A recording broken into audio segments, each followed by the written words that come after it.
shows man pumunta. Hindi mabilang na followers at fan groups na sumusuporta. Trending at laging pinag-uusapan sa mga social networking sites. Walang duda ang magic at kilig ng kanilang love team. They are today's young royalties of show business, Catherine Bernardo at Daniel Padilla, o mas kilala nating bilang Katniel. Siyempre matagal na kayong magkasama, matagal na kayong magkakilala. Nakita nyo somehow yung growth nung isa't isa as a person. Anong nakita mong growth o pagbabago kay DJ? Feeling ko mas nag-mature po siya ngayon compared before. Alam niya na yung tama sa mali, alam niya na yung priorities niya. Si Kat siguro kasi before, kikay-kikay siya ganyan. Kikay-kikay siya? Mas lalo na ngayon. Nalalawa na. Hindi, mas ano na siya, kumbaga conscious na siya ngayon sa itsura. Mas inaalagaan niya yung sarili niya. So, paano kung natin nagkaka-eksena kayo? O let's say, kahit production number. Tapos, medyo may tampuhan kayo. Kailangan niyo maging sweet sa eksena. Nangyari na ba yun ever? Dapat, iiwasan mo yun. O kung meron man, kailangan pag-usapan. So, nangyari na yun na before the take, yung panalik ka, mag-usap muna tayo. Kailangan ano na to para magawa natin ng tama yung eksena. Sino nag-initiate na maayos? Ikaw? Siyempre, oo ako naman. Ikaw? Tapos pumayag ka na right away. Kasi ang hirap yan, tito eh. Singba mo sa scene. Oo. Mag-aaway kaya tapos ang scene.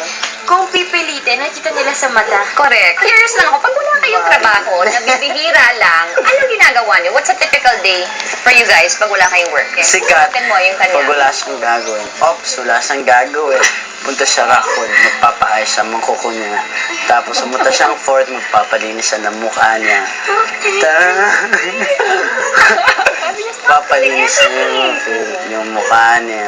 Hindi ka kasama doon? Pag nagpapa-manicure, pedicure, facial, ganyan? Hindi ako nag-PlayStation. Teka muna, si DJ. Sa bahay, ako tita. Sige, Siguro sige. pag sana, pagka-pack up namin, gising sa mga afternoon na yan. Okay. Ang dami ko nang nagawa sa kagising niya po lang nun. Text ka siya, oy, saan ka?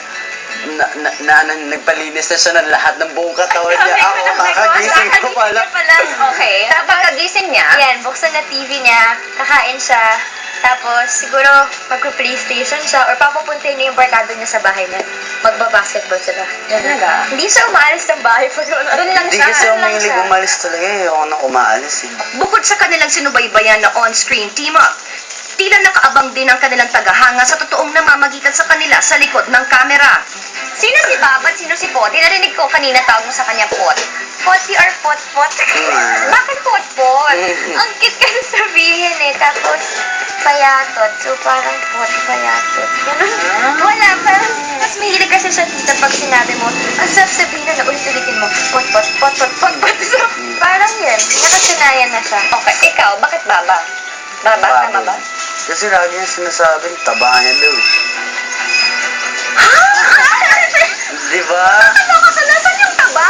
Hindi, tita, kasi pwede nila sinasabihin, malaki yung face ko sa TV. Ako, dali na-answer mo ako na. Kung meron kayong bagay na hindi nyo pa nako-confess sa isa't isa, ano yon? So parang kailangan iduktong nyo to. Parang ikaw, DJ, sasabihin mo to, Kat, aaminin ko sa'yo, blank, blank, blank. Okay.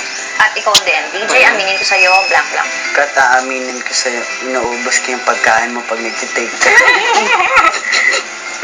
Inuubos mo, pero payat-payat pagkain. O ikaw, ano yung aminin mo sa kanya?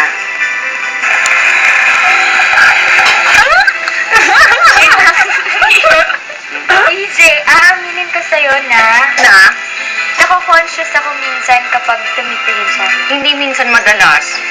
Wait? Hindi, tita, minsan. Bakit? Bakit ka Ewan ko, sa bagay? Kasi yung mata naman nito, kung makatitig, parang... At saka minsan kasi pag tumitingin siya, hindi mo alam kung ano nasa isip niya. Minsan, meron palang hindi maganda yung nasa isip niya pag Uy! Yung kaya sa suot ko, may comment pala siya doon. Or Hindi, nakikilos conscious ko. kasi talaga siya sa sarili niya. Kasi mahilig mo kung conscious din. On cam man o off cam, napatunayan na ang naiibang chemistry ng kanilang tambalan. Ngayon, matapos ang tagumpay ng Princess and I, ang dalawa sa hottest stars ng bansa, magsasama sa kanilang first big screen debut, ang Must Be Love, ang unique story of changes, acceptance, transformation, and young love. Wait lang. Ano ginagawa ninyo yung movie? Pupunta kayo ng Cebu, halika namin para kayo nag-mall show. At sa dinudumog kayo ng mga tao? Masaya siya, ang dami ang dami sumusuporta. Yung mga tao, as in, simulang umaga, hanggang mapasok kami, kahit umulan, andyan sila talaga. So, super nakaka-touch talaga.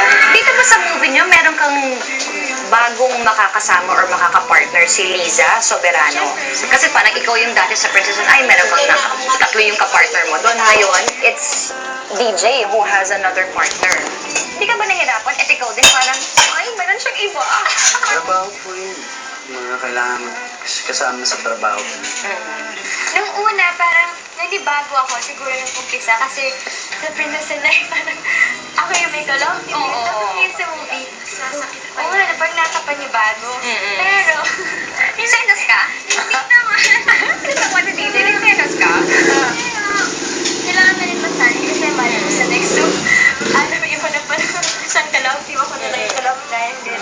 So, nanibago naman start. Pero habang tumalat na naman, may tiwala naman din po ako kay DJ. And yun, trabaho lang. Teka, anong ibig mo sabihin nung sinabi mo may tiwala ka kay DJ? Tiwala na? Ha? Basta may trust ka sa kanya na kung ano yung gagawin niya. Na? Kung Na? tapos laki ka, okay na yan. Next class mo na tayo sa Pinoy. Yeah. Naku, ikaw talaga. Sige na nga. Pero mag-skip for you guys. This is for you. Tapos buksan ninyo at this is for you. Pakita natin sa kanila. Ako ito. Couple shirt. Ako bumili nito kanina eh. Ikaw talaga? Dapat ako magbigay sa kanya. Ako, pero sige, ikaw na lang. Ako bumili nito eh. Kanina ko pa nakita yan dyan eh. Inimbitahan ko namin yun na sana supportahan niyo po ang movie namin DJ of Love. Yan, sa March 30 na po yan. Thank you so much. Sa bahay. Sa bahay.